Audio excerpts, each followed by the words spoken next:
নমস্কার। আমি doctor Tuhin Mukherjee, consultant homeopathic physician. আশা করি আপনারা সবাই সুস্থ আছেন এবং ভালো আছেন। আজকে আপনাদের সাথে খুব সাধারণ অথচ অত্যন্ত গুরুত্বপূর্ণ একটা বিষয়ে কিছু তথ্য শেয়ার করি। আজকে আমি যে বিষয়টা নিয়ে আলোচনা করছি সেটা হলো সঠিক জল পান করার পদ্ধতি। আমি আমার দীর্ঘ ক্লিনিক্যাল এক্সপিরিয়েন্সে এটা প্রত্যেক দিন দেখতে পাই বা প্রতিনিয়ত দেখতে পাই যে অধিকাংশ মানুষ কিন্তু জল পান করার সঠিক এবং বিজ্ঞানসম্মত নিয়ম হয় জানেন না, অথবা জানলেও তারা দৈনন্দিন জীবনে সেটা সঠিকভাবে মেনে চলেন না। কিন্তু আপনাদেরকে একটা কথা জানিয়ে রাখি যে জল পান করার কিছু সঠিক এবং বিজ্ঞানসম্মত নিয়ম আছে। সেটা যদি আপনি ঠিকঠাকভাবে আপনার ডেইলি লাইফে মেনটেন করে চলতে পারেন বা ফলো করতে পারেন, তাহলে আপনি বেশ কিছু কমন লাইফস্টাইল ডিসঅর্ডার্সকে প্রিভেন্ট এবং কন্ট্রোল দুটোই করতে পারবেন এবং দৈনন্দিন জীবনে অনেক বেশি বয়স পর্যন্ত আপনি রিফ্রেশড এবং সুস্থ থাকতে পারবেন। এই প্রসঙ্গে কিছু গুরুত্বপূর্ণ নির্দেশিকা বিখ্যাত রাশিয়ান ফিজিশিয়ান ডক্টর ফেডর গ্রেগরিভিচ বহু বছর আগেই আমাদেরকে দিয়ে গেছেন। আমরা প্রত্যেকেই জানি যে জলের আরেক নাম জীবন। জল ছাড়া আমরা কখনোই বেঁচে থাকতে পারবো না। একজন প্রাপ্তবয়স্ক মানুষের শরীরের 60% হচ্ছে ওয়াটার। সুতরাং এই জল যেটা এত গুরুত্বপূর্ণ একটা জিনিস আমাদের বেঁচে থাকার জন্য, সেটাকে আমরা সঠিকভাবে কিভাবে পান করতে পারি সেই সম্পর্কে 8টা অত্যন্ত গুরুত্বপূর্ণ টিপস আপনাদেরকে আমি দিয়ে রাখি। নাম্বার 1 হচ্ছে, রাত্রে ঘুমোতে যাবার আগে অবশ্যই আমরা প্রত্যেকেই জল পান করি, কিন্তু কতটা পরিমাণ জল এবং কোন সময়ে সেটা পান করা উচিত সেটা আপনাকে জেনে নিতে হবে। দেখুন, রাত্রে আপনি ঘুমোতে যাবার আগে মিনিমাম 1 ঘন্টা আগে জল পান করুন এবং 200 থেকে 250 ml জল পান করুন। ঘুমোতে যাবার আগে বেশি পরিমাণে যদি আপনি জল পান করেন তাহলে রাত্রে আপনাকে বারবার ওয়াশরুমে উঠতে হতে পারে এবং যে কারণে আপনার ঘুমের ব্যাঘাত ঘটবে এবং অন্যদিকে আপনার ডাইজেশনটাও স্লো হয়ে যাবে বা হ্যাম্পার্ড হবে, যার জন্য আপনার পরবর্তী সময়ে ডিসপেপটিক ট্রাবলস অর্থাৎ গ্যাস অম্বলের সমস্যায় আপনি নিয়মিত ভুগতে থাকবেন। সুতরাং রাত্রে জল পান করার সঠিক সময় এবং পরিমাণ দুটোই মেনে চলা অত্যন্ত জরুরি। আপনি যখন রাত্রে শুয়ে পড়েন তখন আপনার শরীর কিন্তু টিস্যু রিপেয়ারের জন্য হার্ড ওয়ার্ক করে। কিভাবে না, আপনি সারাদিন যে খাবারগুলো খেয়েছেন সেখান থেকে যে নিউট্রিয়েন্টস গুলো আপনার রক্তের মধ্যে গেছে সেগুলোকে বডি প্রসেস করে এবং সারাদিন ধরে আপনার শরীরের সেলস এবং টিস্যুর মধ্যে যে মেটাবলিক ওয়েস্ট প্রোডাক্টগুলো অর্থাৎ বর্জ্য পদার্থগুলো জমেছে সেগুলোকে ক্লিয়ার করতে হেল্প করে। রাত্রে আপনি যদি সঠিক পরিমাণে জল সঠিক সময়ে খেতে পারেন, সেটা কিন্তু আপনার কিডনিকে এই ওয়েস্ট প্রোডাক্টগুলোকে প্রপারলি ফ্লাশ আউট করে দিতে হেল্প করে। সুতরাং রাত্রে অতিরিক্ত জল খেয়ে শোবেন না এবং যে সময়টা বললাম এবং যে পরিমাণ বললাম সেটাকে মেনটেন করার চেষ্টা করুন। তাহলে আপনি ডেইলি লাইফে রিফ্রেশড এবং সুস্থ থাকতে পারবেন। এবং এটা যদি আপনি 7 থেকে 10 দিন মেনে চলতে পারেন এই নিয়মটা, তাহলে তার সুফল আপনি রেগুলার লাইফে দেখতে পাবেন। 2 নম্বর হচ্ছে, সারা দিন ধরে অল্প অল্প পরিমাণে জল পান করুন। নিয়ম হচ্ছে, আপনি প্রত্যেক ঘন্টায় ঘন্টায় 3 থেকে 4 চুমুক জল পান করুন। আমাদের অনেকেরই একটা অভ্যাস আছে যে আমাদের যখন জল তেষ্টা পায় তখন একসাথে অনেকটা পরিমাণে জল আমরা পান করি। এটা কিন্তু আমাদের শরীরের জন্য ভীষণ ক্ষতিকারক। আপনি অল্প অল্প পরিমাণে জল পান করলে আপনার শরীর কিন্তু সারাদিন ধরে কনসিস্টেন্টলি হাইড্রেটেড হতে থাকবে। সমস্যা হয় কি, ধরুন আপনার প্রচন্ড তেষ্টা পেয়েছে। অ্যাকচুয়ালি আপনার যখন ভীষণ তেষ্টা পেয়েছে তার মানে হচ্ছে যে আপনি অনেকক্ষণ জল পান করেননি এবং আপনার শরীর অলরেডি ডিহাইড্রেটেড অবস্থায় রয়েছে। সেই অবস্থাটা কিন্তু শরীরের জন্য যথেষ্ট ক্ষতিকারক। একটা জিনিস মনে রাখবেন যে আপনার শরীরের সামান্য ডিহাইড্রেশনও কিন্তু আপনার দুর্বলতা এবং মানসিক চিন্তা ভাবনা কমে যাওয়ার পেছনে মেনলি রেসপন্সিবল। যাদের এইরকম অভ্যাস আছে যে যখনই জল পান করেন অনেকটা জল একসাথে পান করে নেন, তাদের কিন্তু হার্ট এবং কিডনির ওপরে অনেক বেশি এক্সট্রা বার্ডেন পড়ে যায় এবং এই দুটো অর্গ্যানের কিন্তু ক্রনিক ক্ষতি করে। সুতরাং জল খাওয়ার এই নিয়মটা অবশ্যই মেনে চলার চেষ্টা করুন। 3 নম্বর হচ্ছে ঠান্ডা জল খাওয়ার যাদের অভ্যাস আছে সেটা কিন্তু আপনাকে ছাড়তে হবে। ঠান্ডা জল বারবার খাওয়া বা প্রতিনিয়ত খাওয়া আমাদের শরীরের জন্য যথেষ্ট ক্ষতিকারক। সবসময় চেষ্টা করবেন রুম টেম্পারেচারে জল খেতে অথবা হালকা গরম জল খেতে।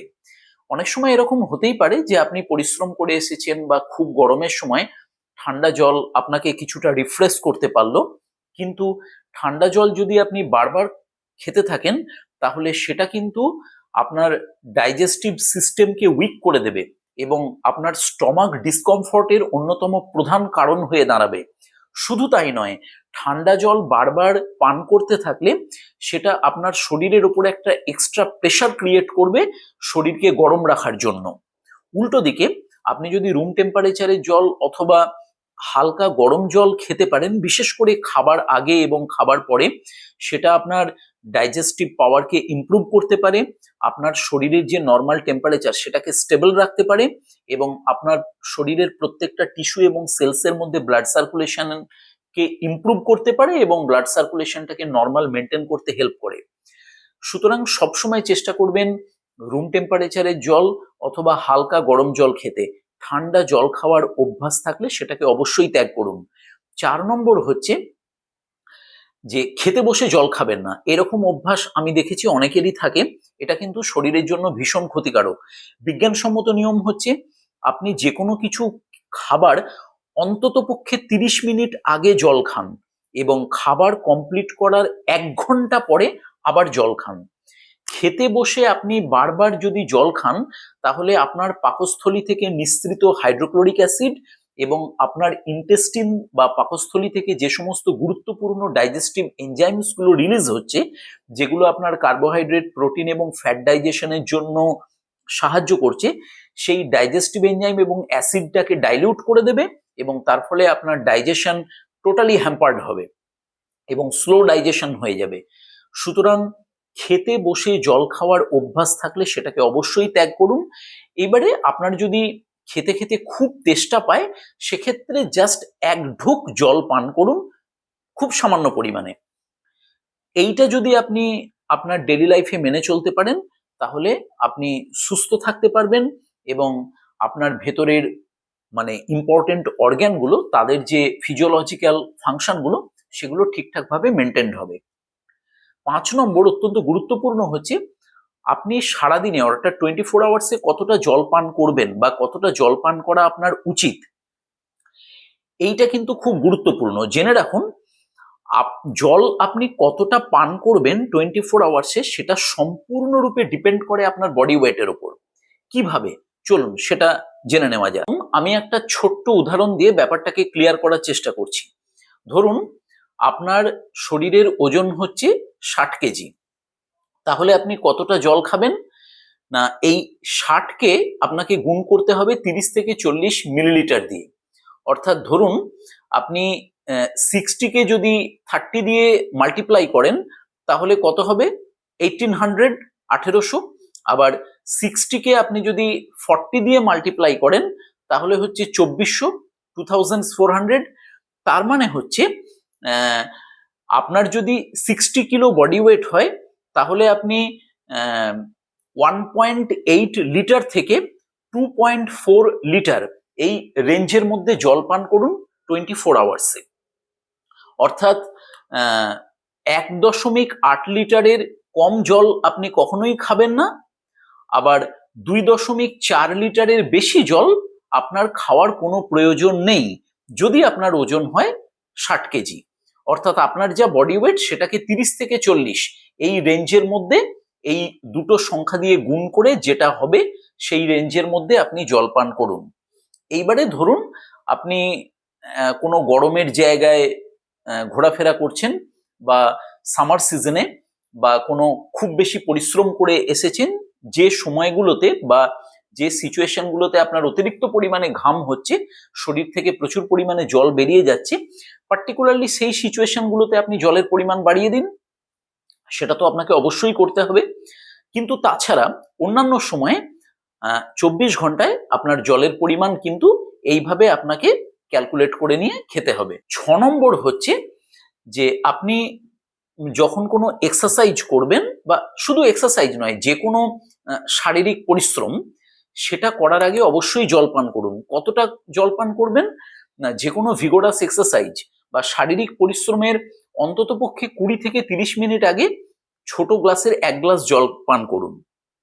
এটা অবশ্যই করা উচিত।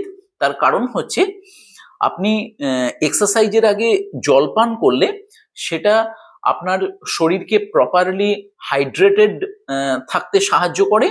আপনার শরীরের যে ভলেন্টারি মাসেলসগুলো সেগুলো ঠিকঠাকভাবে কাজ করতে পারে।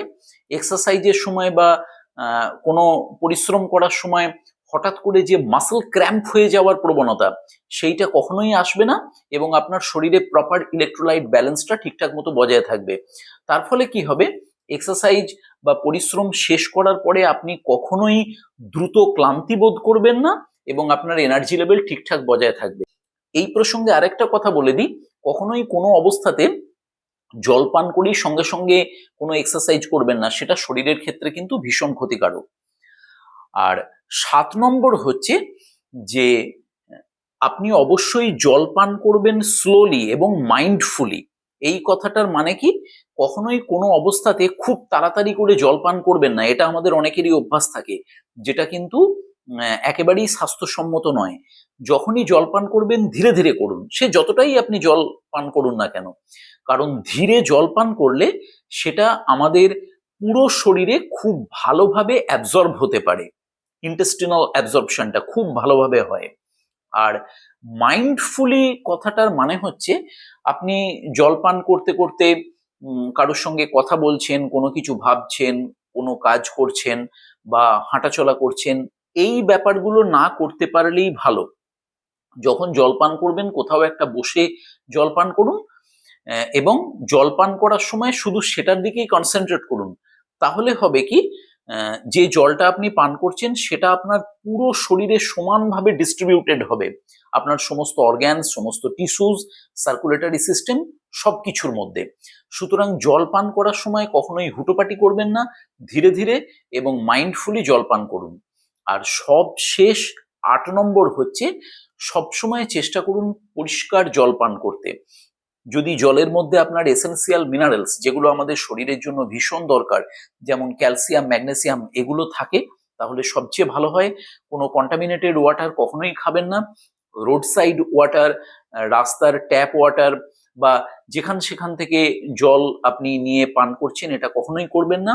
কারণ কন্টামিনেটেড ওয়াটার কিন্তু আপনার শরীরে যদি যায়, সেটা একবার হোক বা বারবার হোক, সেটা আপনার শরীরের অর্গ্যানগুলোকে ক্ষতিগ্রস্ত করবে, আপনার ইমিউনিটি পাওয়ারটাকে উইক করে দেবে এবং জলবাহিত যে সমস্ত রোগগুলো আছে সেগুলো কিন্তু আপনাকে খুব সহজেই অ্যাটাক করবে। সুতরাং সবসময় চেষ্টা করবেন ফিল্টার্ড ওয়াটার অথবা স্প্রিং ওয়াটার পান করার, যার মধ্যে প্রপার মিনারেলস আছে এবং জলটা পরিষ্কার পরিচ্ছন্ন জল। তাহলে এই যে 8টা টিপসের আমি কথা বললাম, এগুলো যদি আপনারা সঠিকভাবে আপনাদের দৈনন্দিন জীবনে একটু ডেডিকেটেডলি এবং স্ট্রিক্টলি মেনে চলতে পারেন, তাহলে এর যে উপকারিতা বা বেনিফিট, সেটা কিন্তু অত্যন্ত কম সময়ে আপনারা পাবেন। মাত্র 15 দিনের মধ্যে আপনারা বুঝতে পারবেন যে এই বিজ্ঞানসম্মত উপায়ে জল পান করার যে উপকারিতা বা বেনিফিট, সেটা আপনি খুব ভালোভাবে বুঝতে পারবেন। আপনি ডেইলি লাইফে ভীষণ রকমভাবে রিফ্রেশড থাকবেন, এনার্জেটিক থাকবেন এবং এই বিজ্ঞানসম্মত উপায়ে জল পান করার জন্য আপনার ডাইজেস্টিভ সিস্টেম খুব ভালো থাকবে, হার্ট এবং কিডনির যে নর্মাল ফাংশনগুলো সেগুলো খুব প্রপার ওয়েতে ঠিকঠাকভাবে মেনটেন্ড হবে এবং আপনি দীর্ঘদিন, অনেক বয়স পর্যন্ত সুস্থ এবং নিরোগ শরীরে নিজেকে রাখতে পারবেন। তাহলে জল খাবার বা জল পান করার অ্যাকচুয়ালি এই যে বিজ্ঞানসম্মত উপায়, সেটাকে সঠিকভাবে মেনে চলে আপনারা প্রত্যেকে সুস্থ থাকুন এবং ভালো থাকুন। নমস্কার।